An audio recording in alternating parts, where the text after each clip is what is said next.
Ассаламуалейкум қадірменді телекөрермендер. Бүгінгі бағдарламамызда біз Исра сүресі жайында айтамыз. Бұл Исра сүресі ең көркем оқиғаларға толы. Аллах тағаланың Жебірейіл періштені жіберіп, пайғамбарымызды бір қасқағым сәттің ішінде, бұл осы өмірдегі уақыттармен сәйкес келмейтін уақыт аралығында бір түннің ішінде 7 қат аспанға көтерілуі баян етілетін осы бір сүре жайлы бүгінгі бағдарламада айтуға тырысамыз, сондықтан арнамыздан алыстамаңыздар. Әл-Исра сүресі. Құрандағы реті 17-ші сүре. Түскен жері Мекке қаласы. Сүредегі аят саны 111. Әл-Исра сүресі пайғамбарлықтың 10-шы жылы түседі.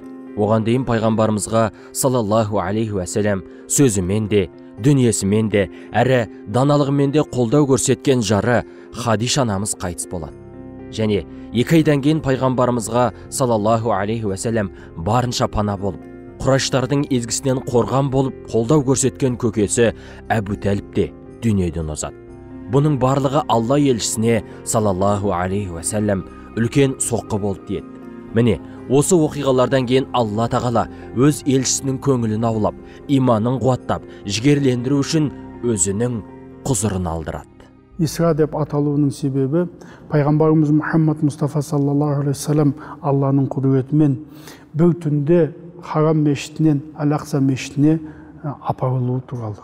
Сол Ал-Ақса мешітінен бір мезетте Миғражға көтеріліп, Бураққа қасындағы серігі болып, Жабірейіл алейхиссалам екеуі Бураққа мініп, Алланың Миғражына Сидратул Мұнтахаға көтерілгені туралы баяндалынады. Осы арқылы Алла тағала өзінің құдіреті күшті әлемдегі барлық нәрсенің иесі екендігін, және де тек қана өзіне құлшылық етіп, өзінен пана тілеп, өзін тек қана бір Аллаға тәуекел ету керек екендігін баяндайды. Бұл оқиға негізінде ұзақ болып келеді, бірақ қысқасына келіп тоқталатын болсақ, 7 қабаттан әрқайсынан өтіп, тіпті соңына, аспанның соңына жетіп, Жабірейіл алейхиссалам пайғамбарымыз саллаллаху алейхи уәсәләмді ары қарай өзі баруын талап етеді. Пайғамбарымыз саллаллаху алейхи уәсәләм Алланың қалауымен аспаннан жоғары бір жерге көтеріліп, әрине перде арқылы пайғамбарымыз саллаллаху алейхи уәсәләм Алла тағаламен тілдеседі. Міне осы үлкен бір оқиға, ерекше бір оқиға осы Исра сүресінде Алла тағала келтіреді. Исра сүресінің 11-ші аятында Аллах тағала адам баласының болмысын баяндайды. Аятта бұлай келеді: адамдар жамандықты өздеріне жақсылықты тілегендей тілейді, және адам баласы асыққыш дейді. Аллах тағала бұл аятта адам баласының болмысын түсіндіре келе, біздің әдетте бой алдырып алатын мынандай бір қасиеттерімізді айтады. Біз әдетте сабыр сақтай алмай, балаларымызды, ағайындарымызды, туыстарымызды кейде балағаттап, көктемегір, оңбаған деген сияқты сөздермен жамандап қалып жатамыз. Негізінде оны тілемейміз, бірақ ашу үстінде осындай сөздерді айтып қалып жатамыз. Ал әрбір айтылған сөз ол дұға ретінде есептелуі әбден мүмкін. Біздің айтқан сол бір қарғысымыз періштелердің әумин дейтін сөзімен тұспа-тұс келіп қалатын болса, ол қабыл болып кетуі әбден ықтимал.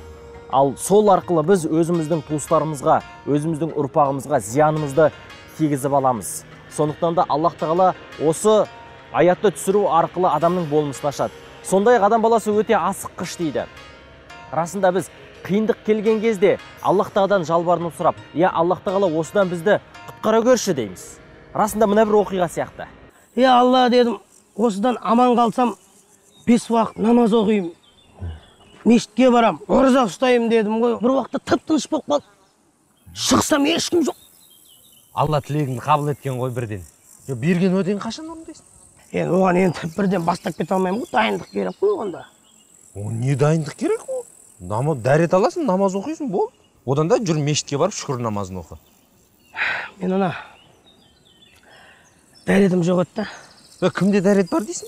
Сол мешітке барып аламыз ғой дәретті. Мен дәрет ала алмаймын. Өзім алып үйретем дәретті. Намазды қалай оқу керегінде өзім көрсетем. Мен клиенттерімді келмеймін. Алла тағаланың адам баласына 5 уақыт намазды парыз еткені осы Исра сүресінің 78 аятында келеді. Түс ауғаннан күннің қараңғылығына дейін намаз оқы. Бесін, екінті, ақшам және құптан намаздары. Әрі таң намазын оқы. Күдіксіз таң намазына періштелер де қатысады. Көкке көтерілгеннен кейін, Алла тағаламен тілдескеннен кейін, Алла тағала пайғамбарымызға саллаллаху алейхи уассаламға бүкіл мөмін мұсылмандарға 50 уақыт намаз, 5 уақыт намазға қысқартылады. Және де пайғамбарымызға саллаллаху алейхи уассаламға айтылады, мінекей кімде-кім осы 5 уақыт намазды үзбей толығымен орындап оқып жүрген болса, 50 уақыт намаз оқығандай сауап алатындығы риуаяттарда келтіріледі. Алла тағала Исра сүресінің 23-24 аяттарында бұлай деп адам баласының міндеттерін түсіндіреді. Аллах тағалаға ғана құлшылық қылыңдар, және ата-аналарыңның екеуі немесе біреуі қастарыңда қартайса, оларға зекіп, кейіп, түх деп айтпаңдар. Керісінше оларға мейіріммен қараңдар дейді.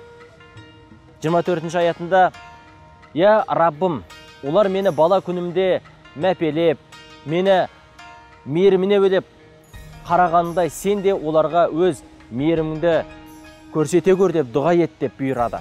Аллах тағала өзінің разылығынан кейін ата-ананың разылығын ал деп адамзатқа тегінен тегін айтып отырған жоқ.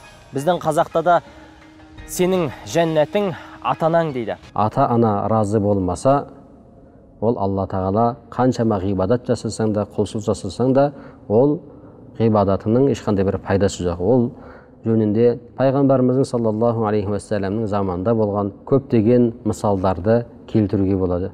Өйткені ата-ананың қаһарын алу, ата-ананың қарғысын алу, ата-ананы ренжіту, ата-анаға дөрекі сөйлеу, бұл шариғатымызда, дінімізде үлкен бір кемшілік, күнә істердің бірі болып табылады. Мұқият қараңызшы, күн мен түнді Алла тағала қалай жаратқан? Өз уақытында күн шығып, өз уақытында түн басады. Әрі осы арқылы біз ай жылдың ауысуын біліп отырамыз. Алла тағала Исра сүресінің 11 аятында міне осыны айтып келіп, келесі 44 аятында: «Жеті көк және жер, сондай-ақ ондағы болғандар Алланы пәктейді. Оны дәріптеулерін түсіне алмайсыңдар. Оны пәктеп мақтамайтын еш нәрсе жоқ. Бірақ сендер олардың дәріптеулерін түсіне алмайсыңдар. Шынында Алла өте жұмсақ, аса жарылқаушы» дейді. Расында барлық жаратылыс Алланы мадақтап зікір айтатын болса, барлығынан ардақты еткен, нығметтерін аямаған Алла тағалаға деген шүкіріміз әлде қайда көбірек болуы керек.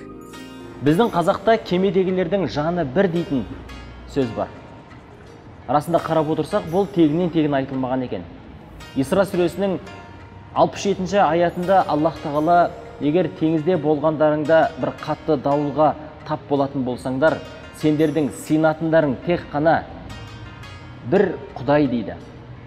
Яғни адам сондай дәрменсіз күйге түскен кезде, жапан дала, теңіздің ортасында кемедесің, енді сені құтқаратын тек қана Аллах тағала. Мейлі сен мұсылман бол, мейлі сен басқа дін өкілі бол, ол кезде басқа сыйынатын, өзің Құдай деп санайтынның барлығын шетке сырып тастап, тек қана жаратушы бір Алладан ғана жәрдем тілейді екенсің. Расында сенің тілеушің де, сенің қорғаушың да сол сені жоқтан бар еткен Аллах тағала.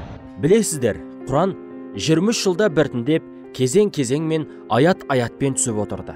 Міне соның хикметін Алла тағала Исра сүресінің 105-107 аяттарында түсіндіреді.